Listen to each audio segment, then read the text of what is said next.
ಅಕಸ್ಮಾತ್ ನಾನು ಈ ಮನೆ ಮಗಳೇ ಆಗಿದ್ರೆ ನೀವು ಈ ಪ್ರಶ್ನೆ ನನಗೆ ಕೇಳ್ತಿದ್ರ? ನಾನು ಅನಾಥೆ ಅನ್ನೋದ್ರಿಂದ ತಾನೇ ಇವೆಲ್ಲ.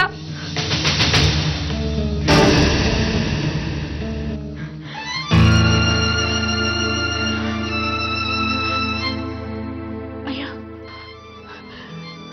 ಬಿಡಮ್ಮ, ವಿಷಯ ಬಂತು ಕೇಳ್ದೆ ಅಷ್ಟೆ, ಅಳ್ಬೇಡ.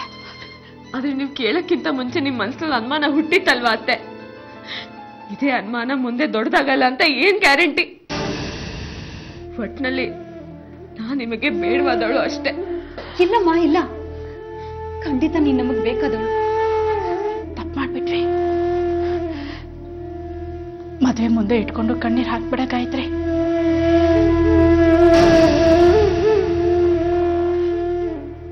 ಈ ನಿನ್ ಕಣ್ಣೀರೇ ಹೇಳ್ತಾ ಇದೆ ನೀನೇನು ಅಂತ. ಇನ್ಯಾವತ್ತೂ ನನ್ನ ಬಾಯಿಂದ ಈ ಮಾತು ಬರಲ್ಲ. ನೋಡಿ ತಾತ, ನಿಮ್ ಮಾತನ್ನ ನಾವು ಒಪ್ತೀವಿ. ಹಣ ಕೊಡೋದೇನೋ ನೀವೇ, ಆದ್ರೆ ಮದ್ವೆ ಮಾಡಿಸೋದು ಮಾತ್ರ ನಾವು. ಈಗ ಏನಾಗಿದೆ ಅಂತಂದ್ರೆ, ಮೊದ್ಲೇ ಆದ್ರೆ ಹಳ್ಳಿಯಲ್ಲೆಲ್ಲ ಮದುವೆ ಆದ್ರೆ ಊರವರೆಲ್ಲ ಸೇರ್ತಾ ಇದ್ರು. ಈಗ ಹಾಗಲ್ಲ.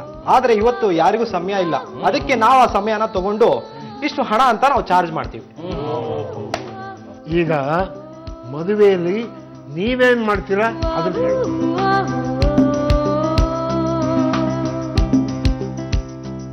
ನೋಡಿ ಸರ್, ಇದು wedding plan. Wedding hall plan. ನಾನು ಎಕ್ಸ್ಪ್ಲೇನ್ ಮಾಡ್ತೀನಿ ಇದನ್ನ.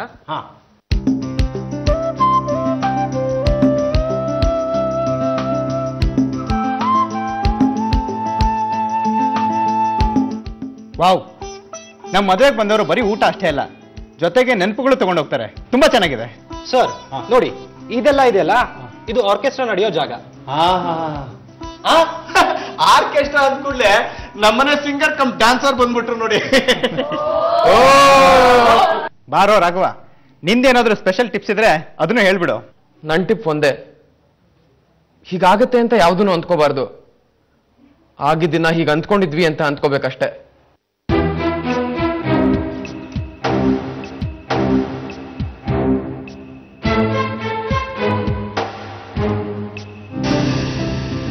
ಎಲ್ಲ ಸರಿಯಾಗಿದ್ದಿದ್ರೆ ಈ ಮದುವೆ ಮಾತುಕತೆ ನನ್ನ ಮಗಳದಾಗಿರ್ಬೇಕಾಗಿತ್ತು. ಅಂತೂ ಗಾಯತ್ರಿ ಮುಖದಲ್ಲಿ ನಗು ಕಾಣಿಸ್ತಾ ಇದೆ. ಮುಂಚೆ ಆಗಿದ್ರೆ ಮುಖ ಊದಿಸ್ಕೊಂಡು ಅಂತಿರ್ತಿದ್ಲು, ಏನು ಮಾತಾಡ್ದೆ. ಈಗ ಏನು ಮಾತಾಡದೆ ಹೋದ್ರು ಮುಖದಲ್ಲಿ ಆಸಕ್ತಿ ಕಾಣ್ತಾ ಇದೆ. ಬನ್ನಿ ಕೂತ್ಕೊಳ್ಳಿ, ಮಾತಾಡೋಣ. ಏನ್ ಮಾತು ಅಂತ ಆಡ್ಲಮ್ಮ.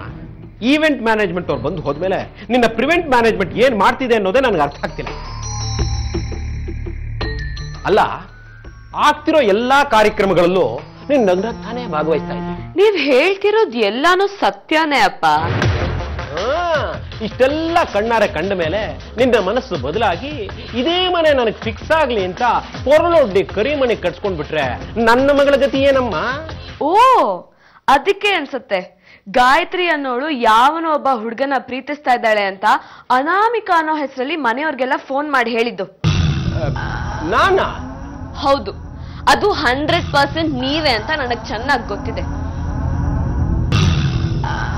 ಈಗ ನನ್ನನ್ನ ಇಷ್ಟಪಡೋರು ನಾನು ಮದುವೆ ಆಗ್ತಿದ್ದೀನಿ ಅಂತ ಗೊತ್ತಾದ ತಕ್ಷಣ ಅದನ್ನ ನಿಲ್ಸಿ ತಾನು ಮದುವೆ ಆಗ್ಬೇಕು ಅಂತ ಅನ್ನೋರು ಯಾರೂ ಇಲ್ಲ.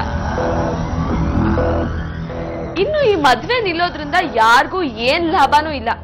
ಅಕಸ್ಮಾತ್ ಲಾಭ ಆಗೋದಿದ್ರೆ ಅದು ನಿಮಗ್ ಮಾತ್ರ.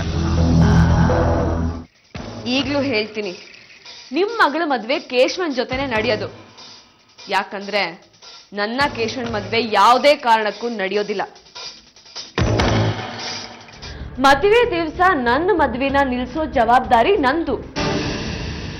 ಆ ಅವಕಾಶನ ನೀವ್ ಬಳಸ್ಕೊಂಡು ನಿಮ್ ಮಗಳ ಮದ್ವೆ ಮಾಡಿ ಮುಗಿಸೋ ಜವಾಬ್ದಾರಿ ನಿಮ್ದು.